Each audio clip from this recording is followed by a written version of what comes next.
Sejumlah besar tahanan Palestina di penjara Etzion yang terletak di selatan Bethlehem di tepi barat selatan menderita keracunan makanan parah. Hal itu terjadi lantaran mereka mengonsumsi makanan yang telah basi.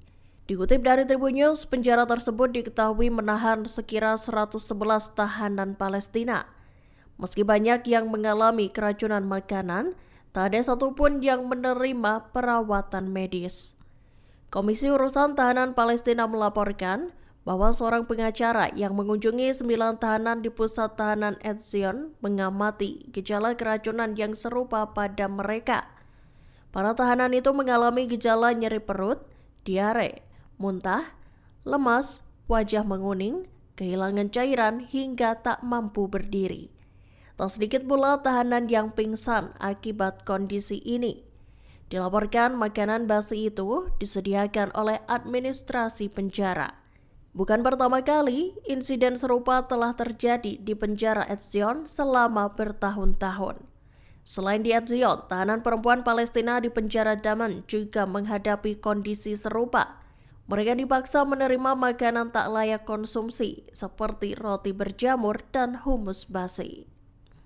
Pemberontak Suriah dilaporkan menemukan sekira 40 mayat dengan tanda-tanda penyiksaan di kamar mayat rumah sakit Harasta dekat Damaskus.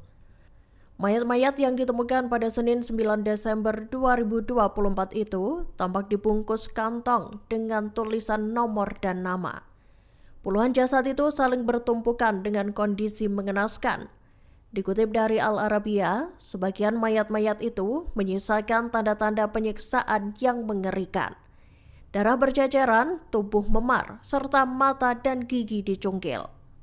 Menilik rekaman yang beredar di media sosial, sebagian mayat itu tampak mengenakan pakaian dan sebagian lainnya tanpa busana. Dilaporkan, informasi terkait adanya mayat-mayat yang dibuang di RS tersebut datang dari seorang pekerja rumah sakit. Diab Seria, salah satu pendiri lembaga pengawas asosiasi tahanan dan orang hilang mengatakan, mayat-mayat itu kemungkinan merupakan tahanan dari penjara Sednaya. Sedangkan rumah sakit Harasta menjadi pusat utama pengumpulan jenazah para tahanan. شباب هاي برادات مشفى حرسته وجهوا نداء للجهات الطبية تيجي تشيل الجثث وهون عليها أسماء هاي من صيدنايا.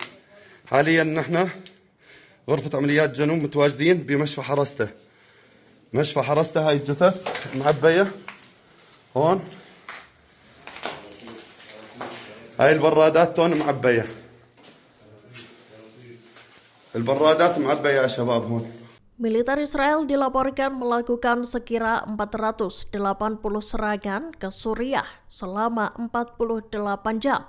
Pihaknya disebut menarget fasilitas-fasilitas dan persediaan senjata strategis di Suriah. Dikutip dari Press TV, militer Israel IDF juga menarget 15 kapal angkatan laut, baterai anti pesawat, serta lokasi produksi senjata. Pusat penelitian juga tak luput dari serangan pasukan Zionis.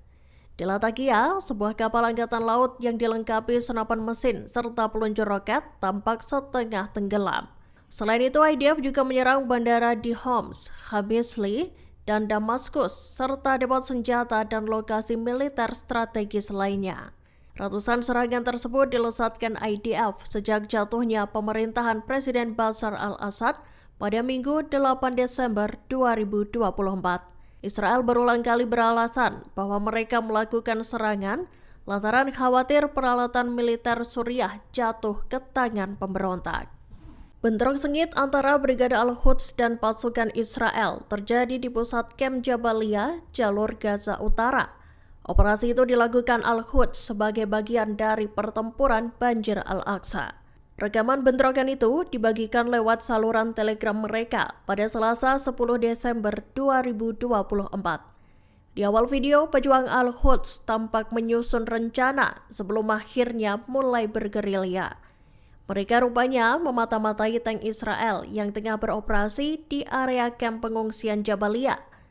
Para pejuang Al-Quds itu kemudian mengendap-endap untuk mencari lokasi aman hingga akhirnya melesatkan tembakan.